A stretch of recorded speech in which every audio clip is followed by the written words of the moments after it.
hablando de tendencias locales, lo que está pasando es que se está localizando muchísimo la manera en la cual nosotros utilizamos la información en el web. La tendencia principal nos la enseña Google normalmente. Más o menos más del 20% de las búsquedas en Google desde PC son locales, o sea, se refiere a un negocio local. A pesar del hecho que estamos siempre hablando del web como una tendencia a globalizar, la verdadera realidad es que estamos tratando de utilizar el medio más para búsquedas locales, de negocios locales, que para búsquedas globales. De hecho, la tendencia es mucho más fuerte para la búsqueda móvil. El tráfico móvil en Google enseña que más o menos el 60% de las búsquedas se refieren a algo local.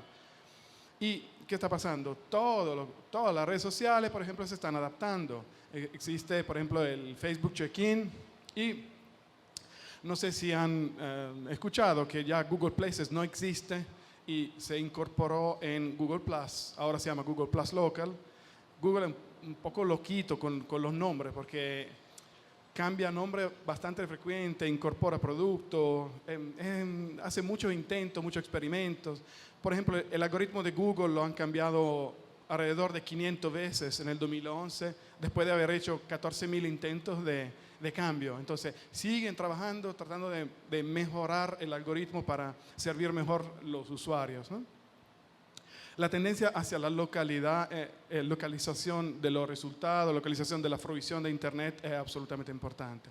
Se van a crear micro-communities. El futuro de las redes sociales es probablemente el hecho que se van a crear estas communities, estas redes sociales, quizá con herramientas hechas a la medida, en núcleos más pequeños, no tan globales, ¿no? De hecho, ya Facebook está perdiendo un poco de su fuerza. Por lo que pertenece a la tendencia global, ahí vamos a un tema que es absolutamente importante y novedoso, que es el tema del Big Data. Lo han tocado antes, han hablado un poco del Big Data cuando han hablado, por ejemplo, de Google y de la tendencia a medir todos los datos. El tema del Big Data es absolutamente, bueno, te puede enamorar porque te puede dar algunas informaciones que antes eran absolutamente imposibles, porque solo las computadoras que existen ahora, solo la tecnología te permite de analizar una cantidad muy alta de datos, ¿no?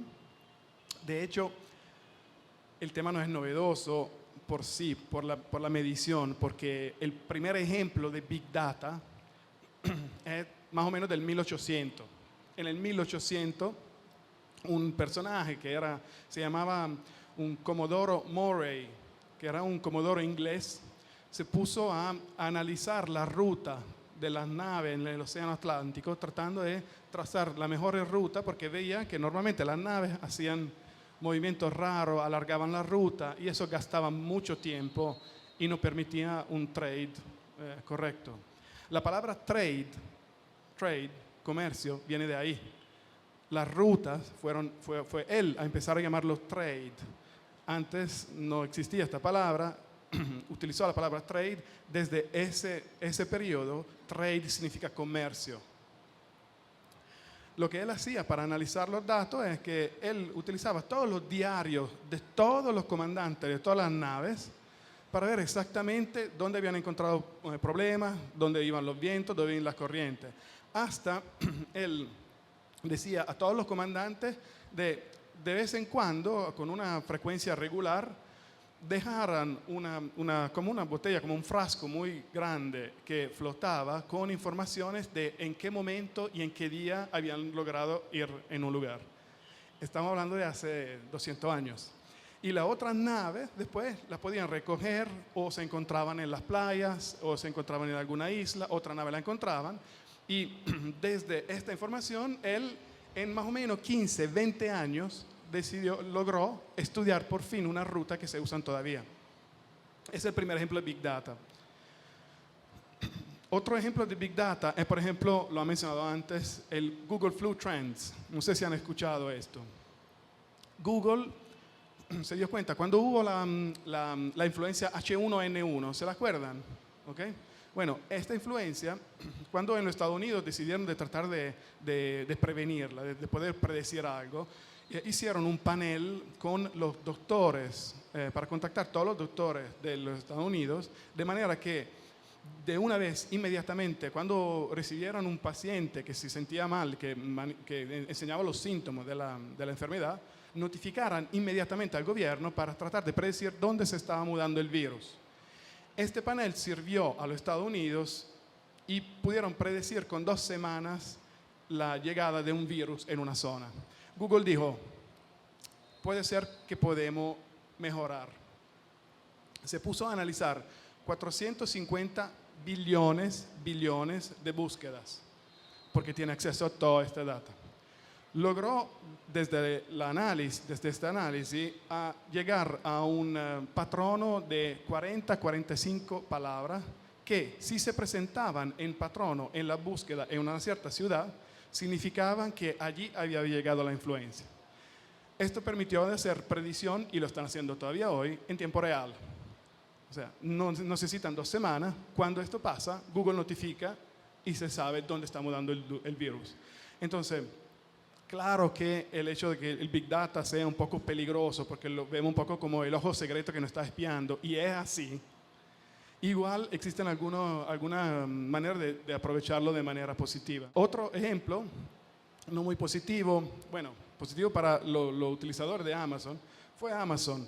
Amazon hace una predicción algorítmica. Nosotros pensamos que cuando vamos en Amazon a ver nuestros productos, cuando vemos, por ejemplo, las recomendaciones de otro usuario o recomendaciones del sistema mismo, nosotros pensamos que existe alguien que está arreglando estas recomendaciones. Y era así, hasta el 2007.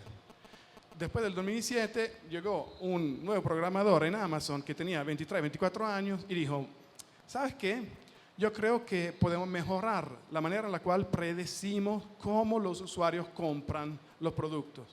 Bueno, desarrolló un algoritmo que logró mejorar del 75% la predicción de compras, de compra de varios productos, y esto permitió de subir desde más o menos un mes al otro del 45% todos los ingresos de Amazon.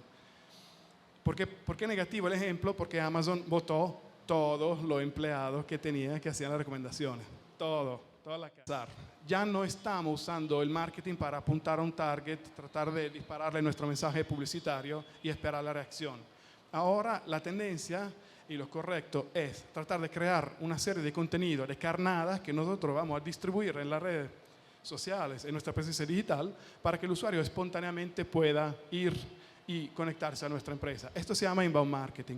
De hecho, es una tendencia más sostenible desde el punto de vista económico para la empresa, porque los típicos medios de mercadeo outbound, o sea, desde la empresa hacia el usuario, son muy caros. Ya hoy día las empresas y las pymes, cuando están programando un proyecto, meten en su gap un segmento de seguridad de la información, porque es muy importante, viviendo las circunstancias latinoamericanas. El latino es muy reactivo. Hasta que no nos pasa algo, no invertimos en seguridad. Y es cómico porque vivimos un país con mucha inseguridad ciudadana, personal, pero ¿qué pasa en el mundo invisible, el mundo intangible, la Internet? ¿Qué pasa ahí? ¿Quiénes son las amenazas reales? ¿Cómo nos estamos protegiendo? Y hay 2 factores principales, que es el técnico y el humano.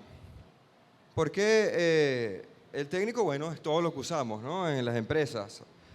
Antivirus o anti-malware, ya no se usa la palabra virus. Antes virus era porque el código se comportaba masivamente, polimórfico, cambiaba de forma. Ahora se habla de código malicioso, porque puede haber un código o un troyano en tu computadora que no se esparce. Entonces ya se está usando anticódigo malicioso o anti-malware. En el 2002 habían apenas 20.000 amenazas. Hoy día hay más de 3 millones. Según Kaspersky hay 4.000 vulnerabilidades diarias. Entonces algo grave. Vimos aquí en las elecciones que le hackearon el Twitter a Nicolás Maduro, al PSUV, la alcaldía de Chacao también hace tiempo. Venezuela ha sido un país de ataques cibernéticos interesantes, a pesar que Venezuela no pinta nada en el cuadro de amenazas en el mundo. Yo estuve hace poco en la conferencia de ciberguerra en Colombia Y ahí lo que están jugando es Israel, Estados Unidos, Francia, Rusia, China e Irán. Lo demás es monte y culebra. ¿Por qué? Porque no tenemos capacidad ni defensiva ni ofensiva. A lo mejor nos podemos defender de un ataque de, no sé, de China, pero no podemos atacar. Las conexiones aquí son muy lentas. Vemos que las técnicas van evolucionando. Tenemos el spam, el phishing, el cazabobos. Todo el mundo lo están hackeando ahorita con cazabobos. Por lo menos vino el Día de las Madres hace 3 días, te mandan un correo, mira, ve el video nuevo del Día de las Madres, lo abres y te infectas con un troyano.